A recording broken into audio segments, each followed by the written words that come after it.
Ryan Staten.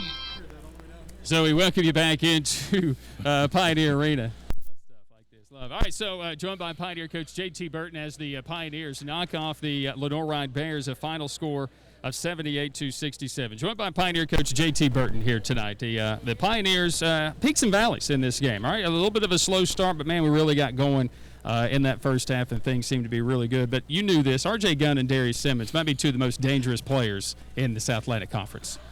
Coach has done a really good job of getting his team to rebound. People don't understand. They've been in quarantine 4 times. So that team right there is really, really talented. It's just that, we played well. I mean, we did a really good job, as I said off the air. When Trent was having a bad game the first half, James West stepped up and had 14 points. And he didn't shoot it like he normally does, but he still got to the rim in that basket at the end of the first half. Going to the basket, where we scored was big. So we didn't play well starting off, but I thought we did a really good job of staying the course and not giving up. They come out, hit shots, and maybe not as good as we were defensively in the second half. But we're talking about R.J. Gunn. I mean, the guy is a shot maker and is a run killer.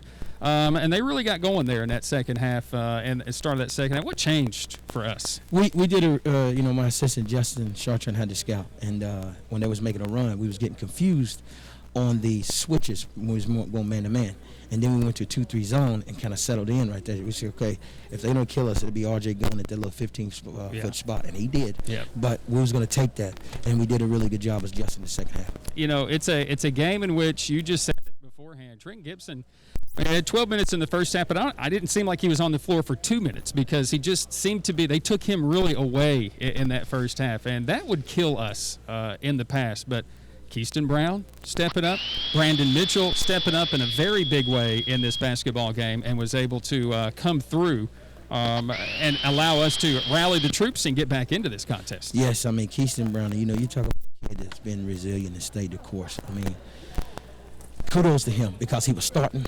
He'd been starting, and then when James come back, he come off the bench, and he's accepted his role because Keyston played really, really well tonight. 13.6 assists, 2 turnovers, and that's really good. I mean, and it's all about the confidence. He did a really good job, and like I said before, it's now we're coming together. But like I told them, let's enjoy this because we finished very strong.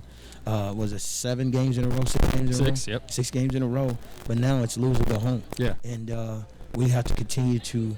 Do the little things, come in and practice every single day and play hard. And a guy who's done that for you, too, is Brandon Mitchell. We've continued to talk about him because we wanted to see him reach this type of a peak. Not the first half so much. No points. Didn't get a block. But in the second half, he and Anadi Legist on the floor. I love that combo and that duo. And it was those two guys that kind of sparked this run that allowed you to win this basketball game. They started rebounding the ball. And then Brandon, late when Trent started to take over, make some basket, Brandon did too. He started getting rebounds. I mean, I think Brandon Mitchell had, what he have, 5 offensive rebounds. Yeah. He had 13 and 9. And 2-3 block shots? Yeah. One block shot. So he did a really good job of getting composed. And the guys had confidence in him. And, because he made that late when Keyston threw him the ball and he turned it over. I thought it was pretty good when the guys rallied around him and he stayed in there because I kept him in the game. And he did a really good job of finishing. And what a career. Yeah. What a career. Yeah. I mean, that kid is done. When I remember his freshman year, Brandon had a hard time of getting the thing to places on time. Yeah. And now to see where he's at now and where he's come, it's been unbelievable. I think you've done a nice job molding him because we all knew I think he could be a great talent and a great player. Trenton finishes with a double-double. After an extremely quiet game, he and James West go 18 and 17, but Trenton 17 points, 12 rebounds. He's a winner, and in the second half when you needed him the most, he shined for you the brightest. Coming down that stretch. That he took the game over, and that's the leap. That's the different Trent from last year, even 2 years. So late in the game, he started driving the ball, getting to the rim, and finishing. I mean, and he, it's unbelievable how much the growth he's had, and that's a testament to my assistants. All right, so you're into the tournament. You knew that, but you're a 2 seed and getting recognition in the regional this week as well. That just was announced that you guys are under consideration for the NCAA Regional, which for the moment held at Lincoln Memorial University. This team's playing good, and to continue that trend into Monday against the 7-10 winner, what does this team need to continue to do? We got to continue to make shots, of course, and we got to continue to stay the course, defend. We got to defend at a high level. Coming in this game, I thought we did a really good job. I didn't even know until Dom our SID does an unbelievable job. He sent me the stats, and I read it. We were, number one in defensive threes and field goal. I was like, wow, I didn't know that. And we play man-to-man. Brian, I ain't played man-to-man in 20 years.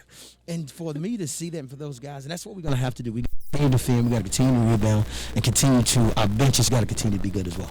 And you guys were great tonight. And you stayed perfect at home. That's been a key. The being in a conference tournament at home.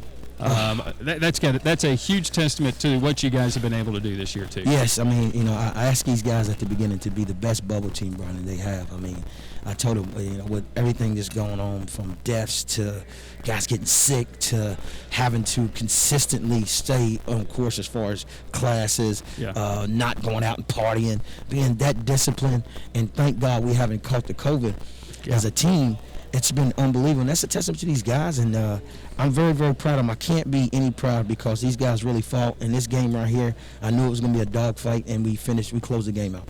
Closed it out, got the victory, and the Pioneers get their 12th win. They're 12-4 on the season. They will carry the 2 seed into the Pilot Flying J South Atlantic Conference Tournament, which begins for the Pioneers on Monday.